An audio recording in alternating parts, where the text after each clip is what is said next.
กราบคารวะแตบไตไวสาปารมีธรรมประดิษฐ์พระคุณหลวงปู่พระเทพโกศล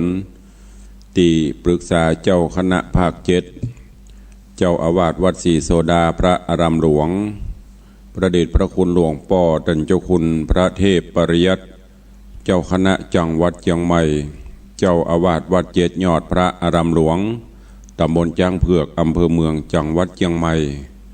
พระมหาเถรานุเถระเจ้าคณะพระสังฆาธิการภิกขุสงฆ์สามเณรจุตนจุองค์ด้วยความเคารพ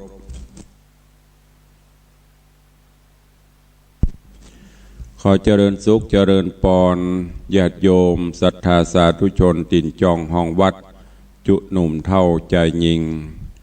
ขอน้อมต้อนรับทุกท่านเข้าสู่รายการมรดกธรรมกำเมืองทางสถานีวิทยุกระจายเสียงพระพุทธศาสนาแห่งชาติและสังคม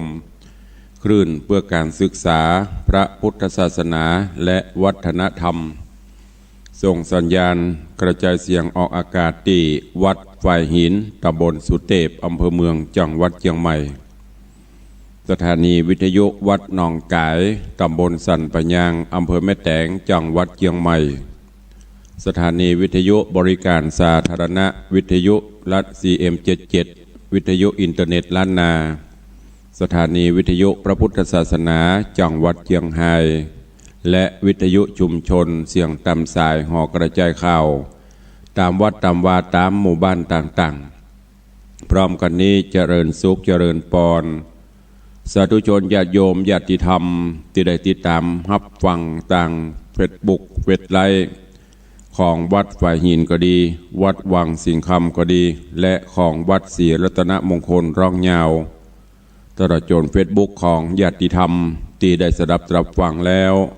ปากันกดแชร์กดไลค์สู่ญาติธรรมเพื่อนๆในกลุ่มเพื่อที่จะได้รับฟังเสียงธรรมะโดยพร้อมเพรียงกัน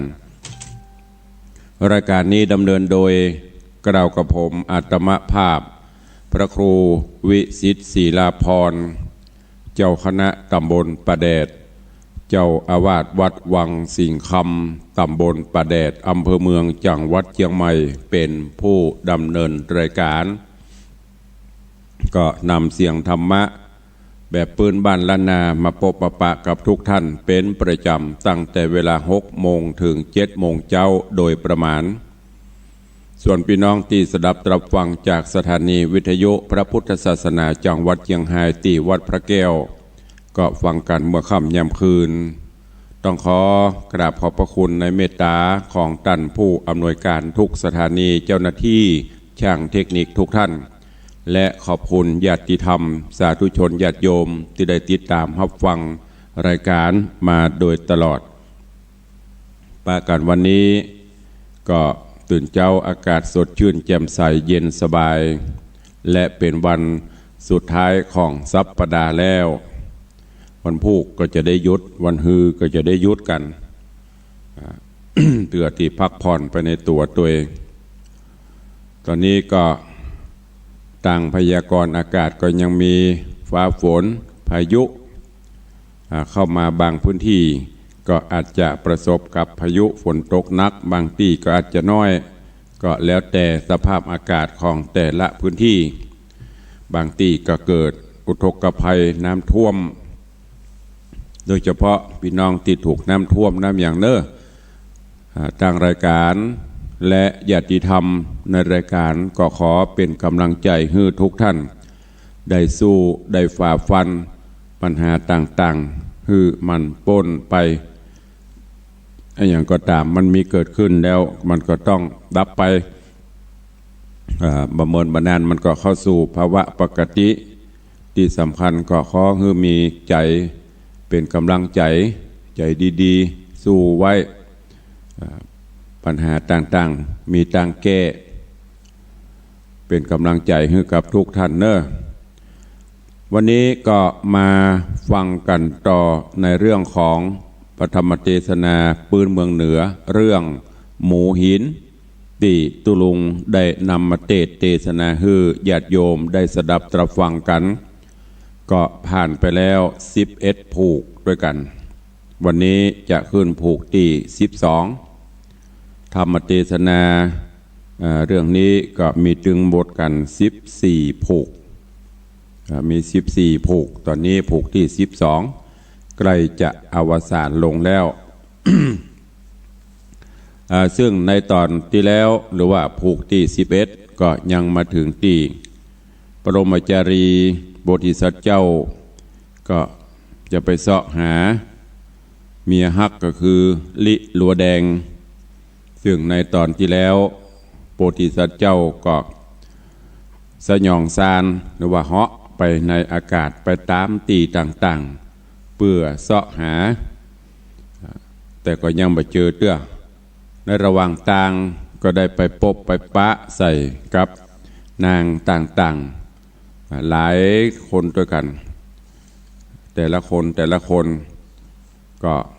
เป็นกู้บุญบารมีกันมาบอกว่าจะเป็นนางดอกเปาบอกว่าจะเป็นนางจำปีนางจำปาแต่ละนางก็โดยบุญเคยห่วมกันมาทางที่ผาศาสตร์สูงแต่ว่าก็ด้วยบุญบารมีได้สัจจะอธิษฐานผาศาสตร์ก็ย่อลงมาฮับเอาโพธิสัตว์เจ้าได้ไปอยู่ด้วยกัน2 วัน 3 วันพ่องแต่ว่าวัตถุประสงค์หลักๆแล้วโพธิสัตว์เจ้าจะไปเสาะหาลิลัวแดงก็อำลานางต่างหลายเหล่านั้นไปซึ่งแต่ละนางก็มีของวิเศษมอบฮื้อกับโพธิสัตว์เจ้าบอกว่าจะเป็นม้ามณีกากแก้วก็ดีดาบสลีกันใจก็ตามของวิเศษต่างๆเหล่านั้นก็เอามอบฮื้อเพื่อที่จะฮื้อป้องกันตัวในระหว่างเดินต่างไปในตอนที่แล้วก็มาถึงตอนที่บรมโพธิสัตว์เจ้าปรมจารีได้มาพบมาปะหันภาษาทของนางดอกจันผาซึ่งมาถึงนางปราสาทของนางดอกจันผาแล้วก็เวลาหมดลงวันนี้ก็มาฟังกันต่อว่าเรื่องราวของหมูหินจักเป็นจะใดเจิญสาธุชนญาติโยมทั้งหลายได้สดับตรับฟัง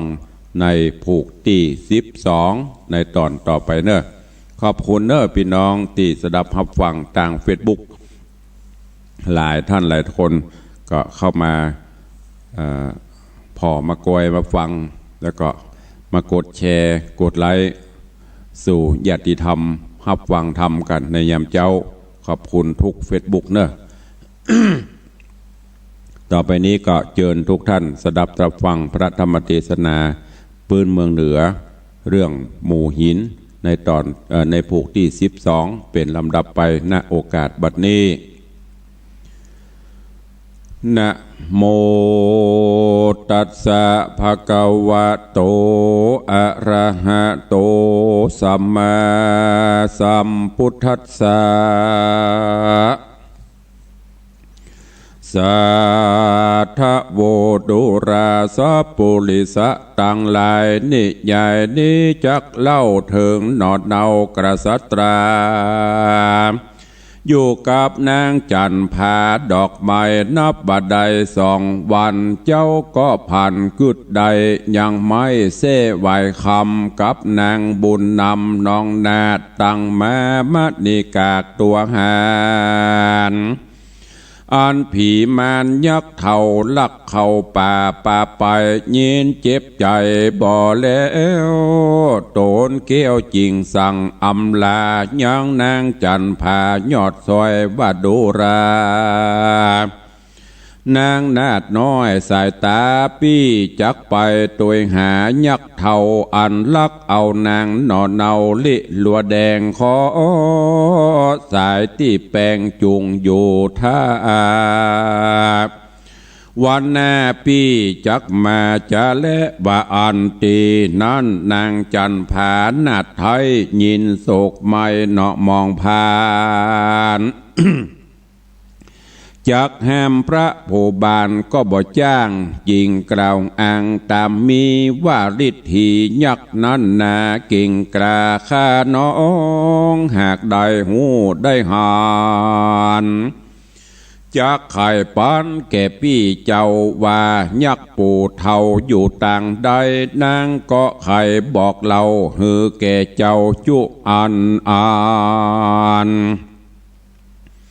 แล้วนำเอาขะโจมหัวดาขะโจมหัวคำมาฮือแก่เจ้าปากดันเราเจียนจ้าว่าขอสามิกาติวายจุงเข้าป่าไม้สวดสดีขอฮือมีใจโจกใหญ่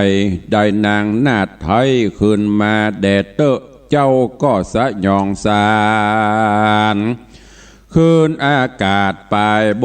นไฟสู่โหนวันออกคำดอยขอกหินผาเล็งลงมาลุ่มไตก็หันผาศาสตร์ใหญ่สองหลังรัศมีวันนะใสส่องมาบตองสายตา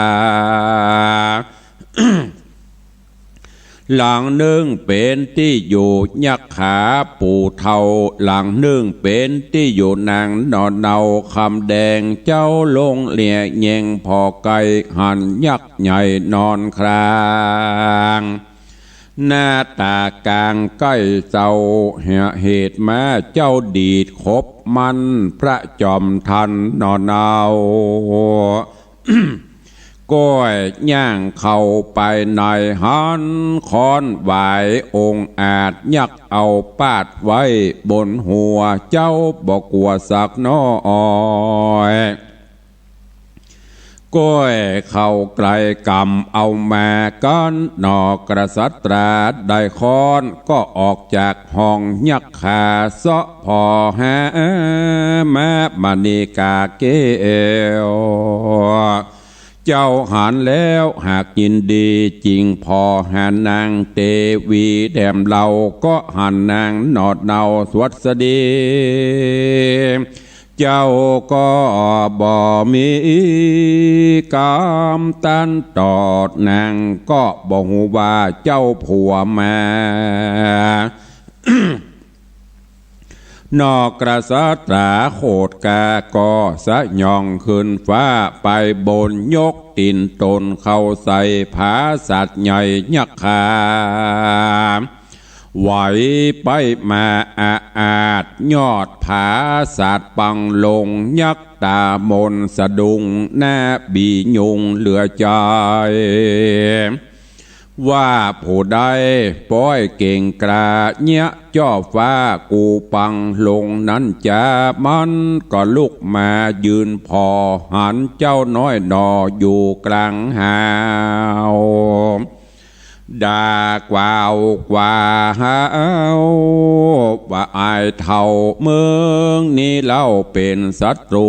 ลักเมียกูและแม่มณีกาค้อนติบหักแหมอ่านกูติดผันตัวไตนับบัดใด3 เดือนบ้านเมืองปอบัดใดอยู่ย้อนปู่เท่าป่าวายเมืองจุงรีบคงควายกินข้าวกูจะฮือเมืองเท่าดาวนอนตายจะและเมื่อนานอาละวกะยักตัวใหญ่บังเกิดไม่โกธาว่าดูราไอ้น้อยเมืองยังอ่อนน้อยรำแล้วกูจักเอาตับมาเกี่ยวมึงกี่มึงกับเหล้าจีนมึงเหล้ากูจักลาบแกงกินจะเล่นน้ำว่าอ่านแล้วก็กำเอาธนูสะหย่องไปบนอากาศเวงหาป้อมตาหวาน ป้อมตาวันเมฆฟ้าขึ้นสูงกว่าหนอโปที่ญานจางดงานสวกกราว่าอ้ายถอยจ้าคนดิบมาจูเป็นเหยื่อปุ่มกูแต่และ ก็ขึ้นธนูแก้วยิงมาหนอพุทธาบุญใหญ่ก็เอาค้อนสัดใส่ขึ้นไปถูกตาใส่ยักษ์เท้าตามืดเศร้ามัวโมนมันถอยลงปลายลุ่มแล้วปุ้งขึ้นมาหายิงธนูมาแถมเล่าหนอพระเจ้าบอกกลัวตายเอาค้อนไหวเข้าฟาดธนูหากเหมือนกลัวปอกไปถูกหัวเจ้าเก่ายักษ์ปูเท่าตกดินมันเมาวินโคตรใหญ่ยกธนูใส่แถมกามพระองค์คำองค์อาจเอาค้อนหวายฟาดเหมือนหลังปอกใส่คอมันแถมเล่ายักษ์ปูเท่าลืมคิงโตกใส่ดินต่างลุ่มเสียงแตกตุ่มนอนงายเจ้าโบนภายหกใส่กำคอไว้บ่มีวางยักตาขวางปู่เท่ากลัวว่าเจ้าเอาตาหายย่อมือถวายน้อมไว้ว่าขอเจ้าหนอไทยจุงคุณนาอย่าโกรธาโคตรกราข้าจักคืนนางนอนลาตาเขียวกับลูกยิงเดียวนอดเดาฮื้อแก่เจ้าองค์คำจะและเจ้าก็ซ้ำกำราบใบหน้าว่ามึงลักแม่และเมียกูนี่กับค้อนหวานดีว่ากับค้อนวายดีองค์อาจมึงนี้หากวันตายกูบ่หมายเอาไว้หือมึงได้อยู่ตีคาจะเล่นนาว่าอ่านแล้วเมื่อนานยักก็วอนขอใจเจ้าดอดไทยโปธิญาณก็วางขอยักเท่าแล้วก็ฮับแล้วก็ฮือฮับเอาศีลบ่ฮือกินจินเลือดฮือกินแต่จินแห่งเหือดถึงตายยักหย่อมือภายใส่เกลาฮับเอากำเจ้าจุประการอันว่าเขียววงสีอันว่าเขียวงาสีอันเขาใหญ่ก็โลนควายกองกันก็มีแลนามือนั้นอาละวะกะยักปูเท่าอันเป็นเก้าแก่ยักในพราย ก็เจิญจอมไตที่ราชขึ้นสู่ผาศาสตร์ห่อควางนำเอานางดอกไม้คือนางนาฏไทยลิลัวแดงกับลูกที่แปลงงามอาจคือนางนาฏดอกคำแดงปูนดีแฝงไปเฝ้ามาฮือแก่เจ้าบุญมีก็มีหันและนามือนานโปธิสัตว์จะเอา ก็เรียกนางดอดเดาปะภาวะดีผู้มีสลีสะอาดอันยักขราชหากลักมา ว่าดูราปะภาวดีเฮ้ยน้องข้าเจ้าอย่าว่านี่กายปีจักเอานางไปอยู่ห้องปฏิเทศต้องเมืองจำปาบัดนี้พญาก็มาสอดเอาแล้วขอน้องเกวจุงมาปันเดชเตอที่นันนางปภาวดีงามแง่อันเป็นลูกแม่กาไว้อยู่ต่างในโอดบัดใดก็ออกมาไว้นอโปธิญาณ ก็เมงหันและนาอันวาดนางลิลัวแดงดอกไม้ได้หันเจ้าหนอไทยบุญมี นางใจดีขนาดน้ำตาหากปังลงสองพระองค์นอดเนาใครจะเล่ากำลังได้ทุกขังพรากห้องสองปีน้องกล่าวกันฟังก็มีแลนาตาโตโสยักขะลาจาอันว่าอาลวกะยักหาดหาวต้นภาพดาวหิมมาปาน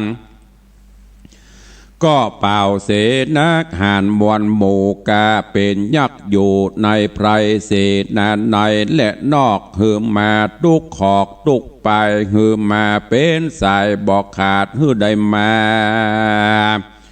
สู่ยังภาศาสตร์แห่งตนแล้วยักษ์ตามมนปุ่มใหญ่ก็บอกแก่ไพรและเสนาว่าดูราเสนาเฮ้ยทวนนากูจักอภิเษกเจ้านอลาบุญมีกับนางสะลีดอกไม้หือได้เป็นใหญ่เอกลาจาสู่จงเอากันดาตกแต่งพร้อมจูงแห่งเหลียวปันแดดเตอว่าอันที่นันยักษ์ตั้งหลายม้วนหมู่สะสูดแลนสนสารหาอาหารและลูกไม้ได้มาพร้อมควายจูอันแล้วเอากันตกแต่งตาพร้อมจุแห่งงามตาก็ราธนาโปธิสัตว์เจ้ากับนางนอดเนาดอกคำแดงอภิเษกจอมแปงนอดไทยหือได้เป็นใหญ่เอกลาจา หมู่ยักษ์มาจุดาวเอาผ้าผูกสาวต่างตุงหลวงดอกดวงเกี่ยวเก่าลักไผ่หาฮักไผ่เจ้าว่าทอดปูจาพ่องกินสุลากับจินใหม่ยักษ์ปุ่มใหญ่ตัวลายฟอนเจิงจ่ายตูบตาบเต้นบะผาไปมาปางเมื่อเจ้าปรมจารีสะเวยราชเมืองหายักหากเป็นดีก็มีหันและนาปางเมื่อมหาสัตว์เจ้าโตนผ่านเผาได้คือเจ้าหนอแก้วปรมมาจารีได้เป็นดีอยู่ห้องปาเต้ต้องหิมมาปานเหิงเมินนานสัตว์ลำพร่ำวาดได้6 เดือนพระบุญเรืองนอทายก็บอกแก่ยักษ์ใหญ่หอควางว่าข้าขอวางเมืองฮือแก่เจ้าขอฮือได้เป็นเต้าเล่าเหมือนหลังข้าจักพันไปสู่ห้องประเทศต้องปราณสีขอเอาบุตรีลูกเต่ากับนางนอดเนาปะภาวดีไปสู่เมืองดังเก่าขอเจ้าเป่าเสนาเขามาพร้อมนาไปส่งข้าเมืองแดดเเมื่อนั้นพญายักษ์ก็ปกเป่าหูข่าวตั้งมวลเขาก็จวนกันมาจุแน่นับบัดใด18 อักโขมาเป็นโลยาวหยาดมาตั้งอากาศปาโบโอนยักตาโมนผู้ใหญ่ก็บอกแก่ไพร่และโยธาว่าดูราเสนาเฮ้ยทวนนาสูจุงไปส่งพระเจ้าฟ้าเมืองหมู่ยักษ์เนืองจื้นยาวเหตุใครหันเมืองเต้าราจาก็มีแลนาอันว่าโปธิสัตว์เจ้าก็สั่งลายักษ์เท่าและเสนาแล้วขึ้นสู่ผาสัตว์แห่งนางนาดดอกคำแดง นางปิงแป่งนอดเนากอดลายักเท่าอันเป็นป้อเก็บแม่เก็บแห่งตนก็มีแลเมื่อนั่นพญายักเท่าก็เอายางแหวนทำลงก้าใหญ่ปานนางนาไทยดอกคำแดงก้ามันแป้งขนาดอาจนับได้แสนคำเมผิวพันวะวังปุ้งคืนดังเปลวไฟแล้วเอาธนูใจจักแก้วปานต้นผ่านแผ่วปรมาจารีก็มีแลนะเมื่อนานโพธิสัตว์เจ้าโตนบุญกวางจากพระคังหิมมาปานจริงฮือเสนาหารยักหานมวนมากไปยกผาศาสตร์นางไก่ซอนจะย่องขึ้นบนอากาศไปละลาดเป็นสายสาตังลานี่กว่าโมเสนายักษ์ใหญ่ยกผาศาสตร์ใดเมื่อบนขึ้นสู่โหนอากาศงูเงือกนาคงอนแดงตาเป็นแสงปากไหลลืดกว่าปลายบนกันตาวันลงค่ำแล้วก็ไปถึงผาศาสตร์แก้วใสแสงแห่งนางดอกเป่าแดงนาดน้องเจ้าก็ห้องนอนลงมาว่าดูราไก่สอนดอกซ้อยงามยิ่งย้อยเลือตาเฮาจักไปปานลาเขตห้องขอนาดนองจุงมาปันแดดเตอะว่าอันตินันดอกไม้ไก่สอนย่อมือบอนขาบใบซึ่งเจ้าหนอไทยบุญมีว่าพระราศีตนป้อก็เข้าสู่มรณะในวันบาปเมื่อเจ้าขอเจ้าจุงลงมากันส่งสาการปิดตาเมียนแล้วข้าน้องเกียวจักไปจะแลนาว่าอ่านเมื่อนานโพธิสัตว์ตนองค์อาจก็เอาภาษาทยายกันได้หิมมาวันป่าไม้ในที่ไกลป้อละสีก็มีวานนานแลนะนิธิตังขีญาสังวันนาวิเศษจาห้องเหตุธรรมเทศนาหมู่หินผูกทวนที่12ก็บังกมสมเรศสะเดช ก็ฟังกันจบไปแหมหนึ่งผูกเรื่องหมูหินในผูกทวนที่12จบปริปุณนังไปซึ่งในตอนนี้ปรมจารีโพธิสัตว์เจ้าก็สามารถปราบปรามอริราชศัตรูต่างๆและโดยเฉพาะวัตถุประสงค์หลักคือไปเสาะหาติดตามหาลิลัวแดงในระหว่างต่างผ่านตีต่างๆไปพบไปปะใส่นางตั้งหลายบอกว่านางไก่ซ้อนบอกว่านางจำปานางจำปีนางดอกเป่ามุนี่จนสุดท้ายไปพบไปปะใส่ตีภาษายักษ์ได้ไปหันใส่ค้อนหวายวิเศษได้ไปหันใส่ม้าได้ไปหันใส่นางลิลัวแดงแล้วก็ได้ปราบปรามยักษ์จนเฮือยักษ์หันมาเป็นยักษ์ดีๆโดยฮือถือศีลฮือเอาศีล5บ่ฮือไปฆ่าสัตว์ตัดชีวิตยกเว้นว่าสัตว์ที่มันตายที่เสี่ยงกรรมเสี่ยงเวรอันนั้นกินได้ยักษ์ก็น้อมรับเอาศีลพอน้อมรับเอาศีล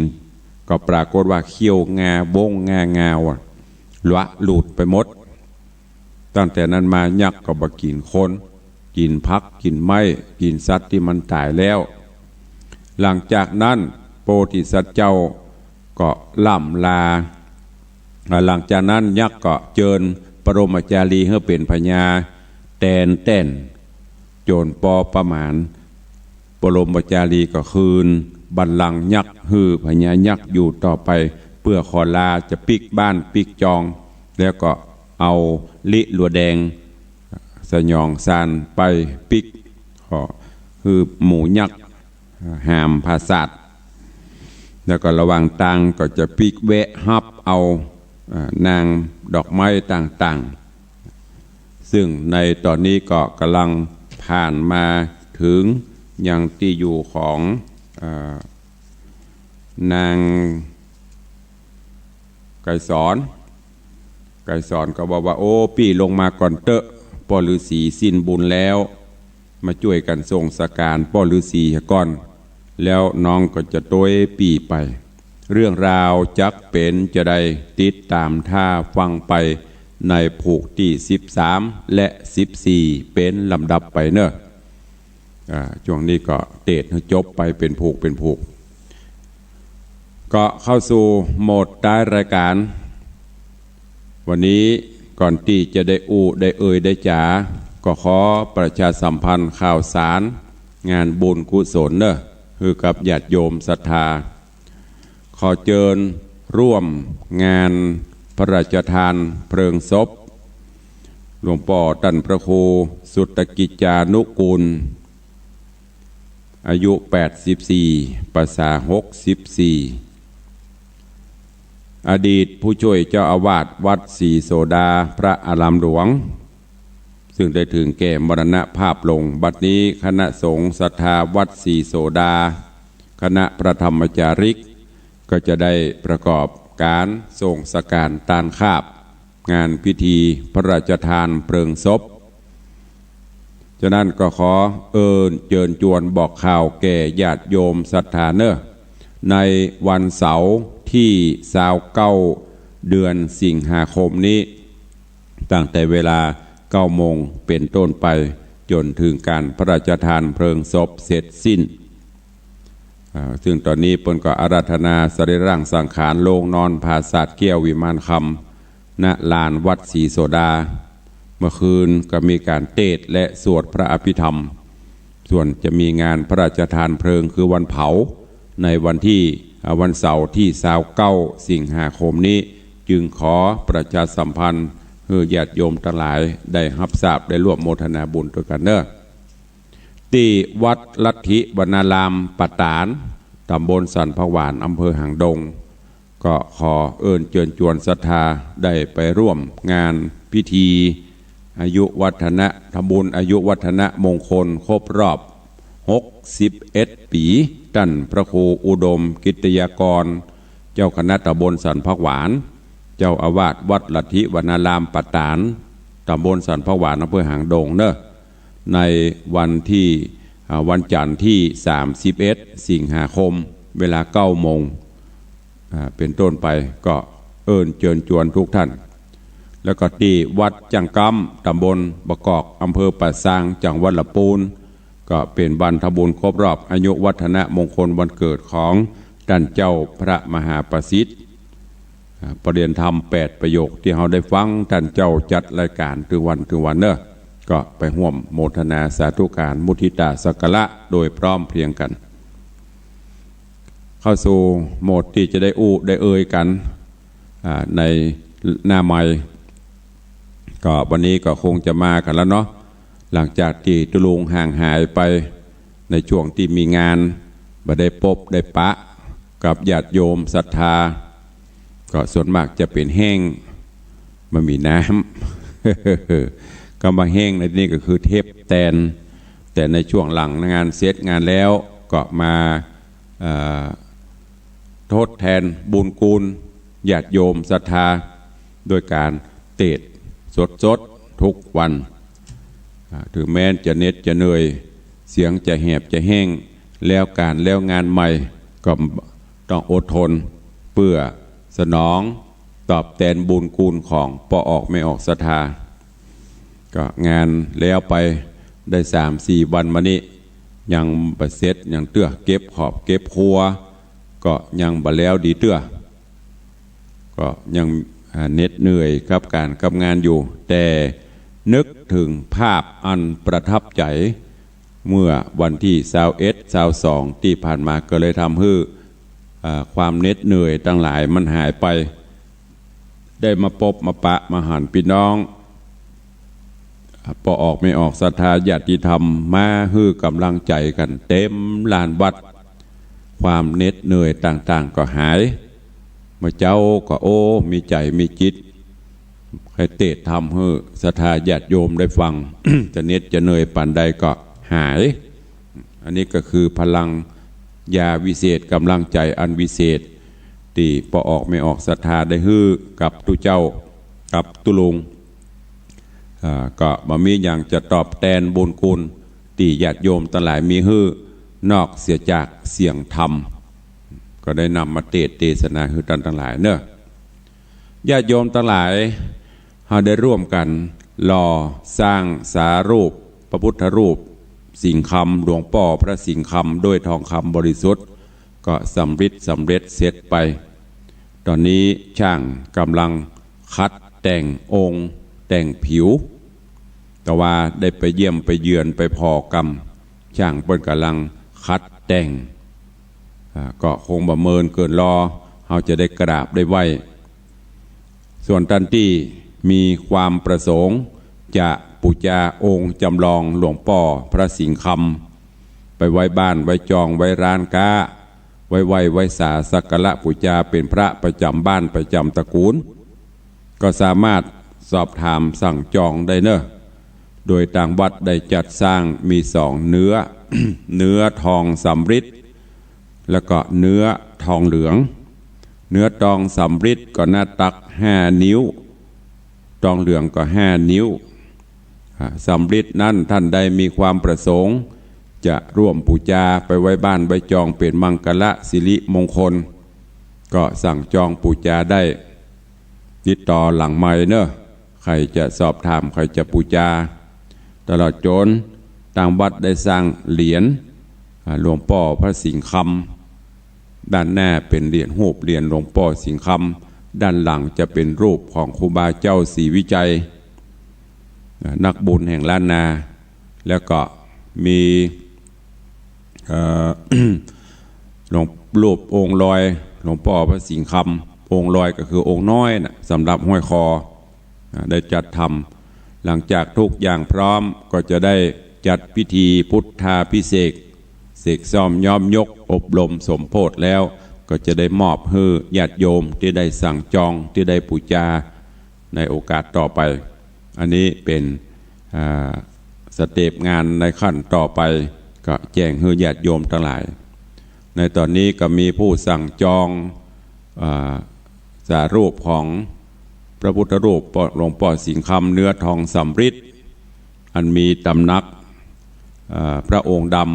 ำบ้านปะงิ้ว1 องค์คุณโยมปอวิตุยท่าคำแปง1 องค์แล้วก็มีคุณโยมธงชัยวิจารณ์เจริญ2 องค์โยมแม่เท่าบัวเงินโยมพี่ไอพรชัยโยมโย่งวันนี้เบ็ดเสร็จแล้วก็ประมาณ10 กว่าองค์แล้วเนอะที่เปิ้นสั่งจองทางวัดได้สร้างไว้108แต่ตามโครงการนั้นจะสร้าง299ท่านใดมีจรประสงค์จะร่วมก็บูชาได้ใครจะอู้ใครจะจ๋าจะสนทนากับตุลุงยามเจ้าก็เข้ามาได้เนอะ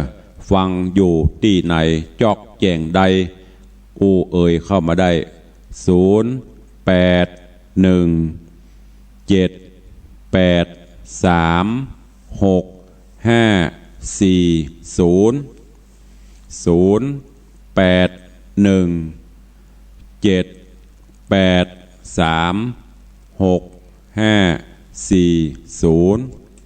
ฟังอยู่ที่ไหนต่างใด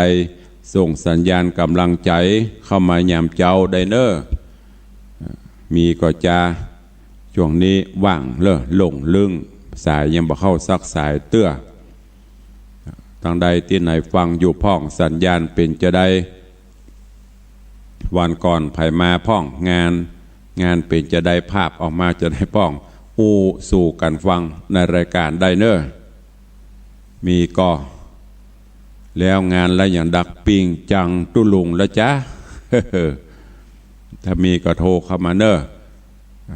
0817836540ดักปิงบินบ่อยเนาะ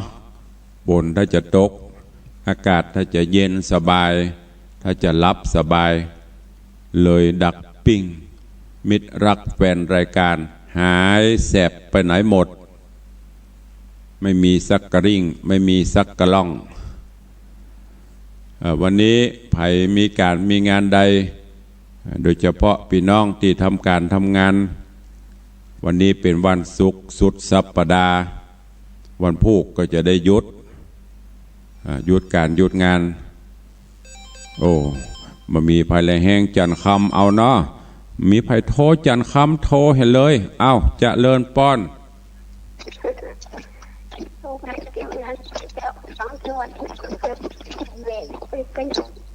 โทรศัพท์อุ้ยบดีแหมแล้วเนอะอุ้ยเนอะโลละฟังบอกหูเรื่องอ้าวเจริญปอนฮัลโหลฮัลโหลโอ้มันสื่อสารกันบอกหูเรื่องโยมป้อลีวิทยุเฮกอเดอร์เพียรตุลุงฮัลโหลเผื่อมาประสบว่าฮัลโหลเผื่อป้ออู้มามันย้อนไปย้อนมาใครจะอู้ก็พยายามเอาหูแนบโทรศัพท์เนอะแล้วก็หลีวิทยุเจริญปอนไปสาเจ้าตุลุงฟังอยู่นะเจ้าจากที่ไหนก็จากแม่แจ่มเจ้าอ๋อแม่แจ่มเนาะสาธุอนุโมทนาของฟังจากฐานีว่าอันกัลยาณวัฒนากะเลยเจ้าให้เจ้าบัดได้ฟังตังสถานีฟังตังโทรศัพท์เจ้าอ๋อใจถึงเนาะเจ้าสาธุเนอเจ้าโยมจากแม่แจ่มวรรณพลกลับมาเจริญปอนปอนเถิดดีสวัสดีครับว่าได้จากไหนจะพ่อชนันตุนเกี้ยวตัวชนันตุนเกี้ยวพ่อชนันตุนเกี้ยวอยู่วันปะเป้าวันปะเป้าไหนป่อในเวียงกะปะเป้าเดินชัยมูลครับในเวียงเขาเนี้ยกะนี่ในเวียงที่นอกเวียงครับนี่ตำบลชัยมูลอำเภอเชียงแปงครับอ๋อปะเป้าสักกะแปงกะปะเป้าสักกะแปงครับเป็นได้ฟังม่วนเนาะโอ้ปนายฟังพวกนั้นคุยโทรที่กำเจริญหลานโซคือน่ะดีละครับปนั้นคุยโทรที่กำเจริญปนลูกหลานโซคือแหมหน่อยจะได้อันฮัดโทรกันคนเดียวจะได้ม่วนเนาะครับผมครับนั้นได้มาได้วางกับวันนั้นคนนั้นได้ไปซาเสียคนนั้นอยู่กับบ้านได้สักโตอายุพุทธ78แล้วครับ78ยังหนุ่มอยู่วันนั้น95ยังมาแฟนมิตรรักแฟนรายการตุลุงมีตั้งแต่หนุ่มถึงเข้า90ปลายก่อนครับบ้างก็มาเด้อครับสาธุเด้อสาธุดีครับปอนปอนหนานบ้านนั้นปะเป้าใส่มูลสังกะแปงได้โทรมามาจ๋าขออนุโมทนาบุญรักษาเด้อเจริญปอนสายต่อไปฮัลโหลว่าจะเจ้าว่าจะได้พังตุลุงกันอยู่ตั้งเต่าที่คนที่ไปพังหมดอ่ะจ้ะที่มานี่2-3 ปันกว่าคนที่ฟังหมดเนาะถ้าบ่ฟังบ่ตึมมาเนาะเจ้าข้ามพังไปเนี่ยพังหมดกันได้โซนี่ละอนุโมทนาบุญเด้อเจ้าสาธุหายไปเลยเจ้ายังหายเวียงปะเป้าอ่ะเจ้าอนุโมทนาวันนั้นเปิดมากันหลายเวียงปะเป้าบ่ได้ได้จากกันดีสู่มาอภัยตัวเด้อเป็นยังเจ้าคนมันหลายเจ้าเดี๋ยวว่างๆก็มาเอวมากินลาบเนาะว่างๆก็มากินลาบฉลองวันเกิดเนาะเจ้าวันนั้นพี่ถึงบ้านกี่โมงถึง7 โมงแล้วเจ้าอ๋อ7 โมงเมื่อคืนน่ะเ เจ้าบ่แวะเอวไหนกะแวะอยู่แวะ2-3 วัดแต่เจ้าอ๋อดีละมาก็เตื้อมันคุ้มค่าเนาะเจ้าขอบคุณอนุโมทนาเด้อวันนั้นพี่น้องตั้งเจียงไฮ้มากันหลวงหลายก็ขออนุโมทนาขอบคุณตัวเจริญปอนสายต่อไปเข้ามาใหม่เนอะวันนั้นพี่น้องเวียงป่าเป้าพี่น้องจากทางในเวียงมากันหลวงกันหลายเจริญปอนไอเบลครับตุลุงฟังแต่เจ้าแล้วครับผมครับขอบคุณนักบุญรักษาเนอะขอให้ตุลุงอยู่ดีมีสุขภาพแข็งแรงเป็นเนอะสาธุเนอะรายการเป็นเมินเนอะเจริญปอนขอบคุณเนอะไอเบลได้โทรศัพท์เข้ามาฮื้อกำลังใจขอบคุณตัว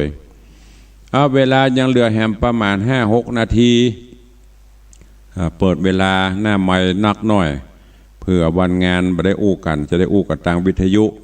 เข้ามาเด้อ0817836540เจริญปอน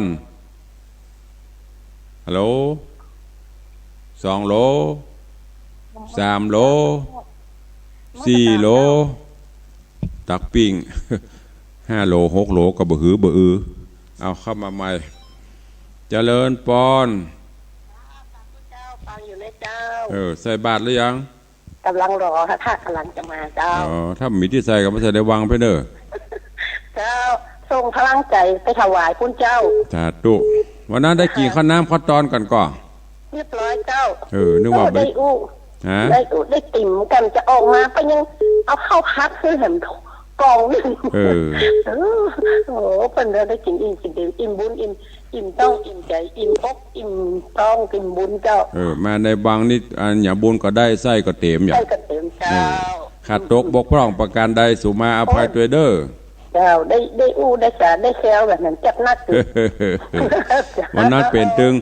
ตึงพระเอกอีเกเป็นตึงตัวตลกกำลังไปอย่าโดนเบรกชั่วคราวมันนักกับไม่มันจะเงียบเหมือนกันขอบคุณนักอู้อย่าออกไปบ่ม่วนบ่งานสุมาอภัยเด้อสาธุสายต่อไปเจริญปอนนั่นอะไรอย่างเขาบอกเจริญปอนนั่นเจ้าเหมือนได้ไปเนอะไปวันก่อนนั่นแหละวันนั้นไปที่ไปแหมมาเป็นยังแม่ว่างเมื่อใดก็มาในวังยินดีต้อนรับเจ้าวันหน้าจะไปอยู่มาวันงานกับหลายม่วนได้อู้ได้จากันญาติพี่น้องมาวันใดก็ได้เนอะเจ้าหน้ามีโอกาสจะไปหาเวลาไปอยู่เดินเจ้าสาธุขอบคุณเนอะ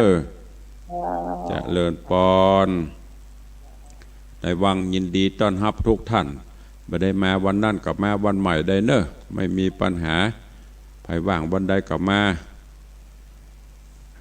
ถ้าเตือนตุลุงไปอยู่ก็โทรก่อน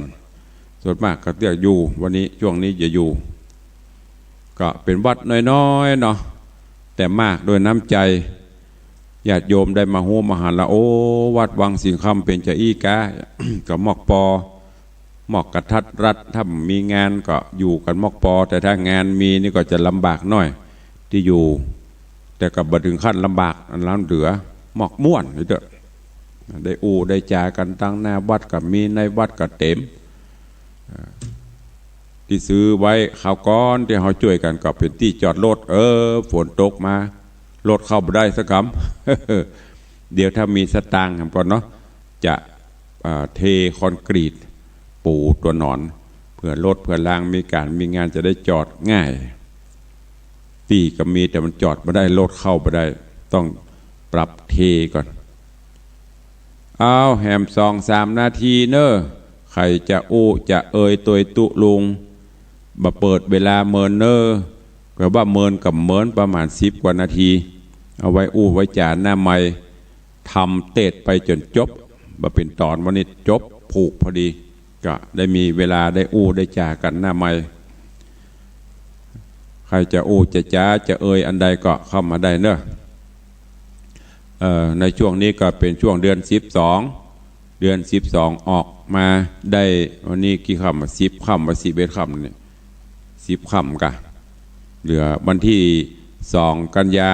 ก็จะเป็นวันเดือน12 เพ็งประเพณีเปตพรีเนอะลวดฝากญาติโยมศรัทธาจะไปละไปลืมหีดเก่าหอยเดิมประเพณีแต่ว่าไปทำบุญศูนย์ตานก็จะไปรอเปิ้นว่าอย่างก็เก่าก็อย่างก็ไม่ก็เอาเก่าก็บละการทำบุญศูนย์ตานเป็นไปตามการเวลาเดือน12ออกค่ำมาจนถึงเดือน12ดับ1 เดือนมีโอกาสกับไปตานจะตานทำกาจะตานขันเข้าขันน้ำกาบัดต้องรอไปวันเดือน12 เพ็งวันเดียวเพราะว่า1ก็คือนักอาหารการกินบะมดบะเสี่ยงญาติโยมอาจจะคิดว่าโอ้บะเจ็บประตานฮึตู้เจ้าลดตานฮึอีแม่ก็ถูกอานิสงส์เป็นของพ่อของแม่แต่คนที่จะรับก็คือต่างวัดตู้เจ้าพระเนรบางเตือก็ของที่นำมาโอ้จัดสรรจัดงามจัดดีได้กินเป็นอันศูนย์อีกันไปหมดอันนี้สงมันได้แต่เงินได้ถึงประโยชน์ประเดี๋ยวนี้มีหลายวัดที่เปิดมาปรับปรุงเตะถึงวันนี้ของแม่นั่นวันผูกของป่อนั่นทยอยกันตาลตลอดเดือนก็ดี1พระสงฆ์องค์ข้าเจ้าก็จะได้มีภัตตาหารได้ครบได้ฉัน2สิ่งของที่ญาติโยมศรัทธาได้สรรหามาก็บ่ได้เอาทิ้งเอาขว้างกินไปฉันไปหมดไปเป็นวันได้ทำนุบำรุงพระเจ้าพระสงฆ์องค์เนนไปแห่เมินแต่ถ้าเรามารวมกันวันเดียวโปโตอย่างเฮาหันนั่นเบออันนี้ก็ฝากไว้เนอะแต่บ่ได้ห้ามไผเนอะก็เป็นว่าไม่ก็เอาเก่าก็บละเฮาก็ทำแต่ว่าทำให้มันบังเกิดประโยชน์ทั้ง2 อย่างก็ลองเอาไปคิดเอาไปปรับปรุงดูโอ้มีใจแค่ตานทำเฮ้ยอีแม่เฮ้ยอีป่อเฮ้ยป้าอุ้ยกันมาก่อนเลยวันที่ตุ้ยเจ้าปนว่างเนนปนว่างบรรยากาศก็ดีวันเดือน12 เพ็งเนี่ยโอ้มันเหนื่อยสุดๆตั้งแต่เจ้าปั่นปอนก็ได้ก็ขึ้นวิหารฮับบินทบาทก็ได้ก็ลงโบสถ์วันค่ำอันเนี้ยก็เป็นการแบ่งเบาให้ตู้เจ้าเปิ่นได้พักได้ผ่อนตัวเฮาก็จะได้บูนได้ได้เอ่ยกันตัวอันนี้ก็ลองนำไปเหมือนตู้หลวงวัดได้ลงวันนี้กินข้าวงายหรือว่ามันผูกมันฮือกินข้าวงายได้ประทานทำปณิมนต์บอกกันตู้เจ้าตู้หลวงตู้เจ้าจะมาทานทำเนอะเปิ้นก็จะได้เตรียมในช่วงเดือนเนี่ยไปบอกเถอะป่น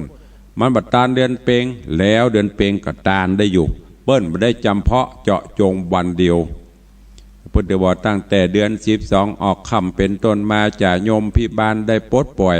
ดวงจิตตะวิญญาณปุ่นไปจนถึง12ดับ1 เดือนเต็มแต่เฮาไปโลเอาวันเดียว มันเหมือนยังรถจะติดนะกะมากับบัดตานอยู่เฮ้ยโอ้อีแก้วตาลหันเข้ากูไปบัดตาลมาเต็มรถติดเนี่ย อันนี้ฝากไว้ให้คิดเนอะวันนี้เวลาหมดเวลาขอนำรายการจากไปก่อนเนาะขอบุญคุณอภิบาลรักษาทุกท่านอยู่ดีมีสุขเจริญไปด้วยอายุวันนะสุขะพละเหมือนกันจุตนจุองค์จุผู้จุคนเนออายุวันโนสุขัง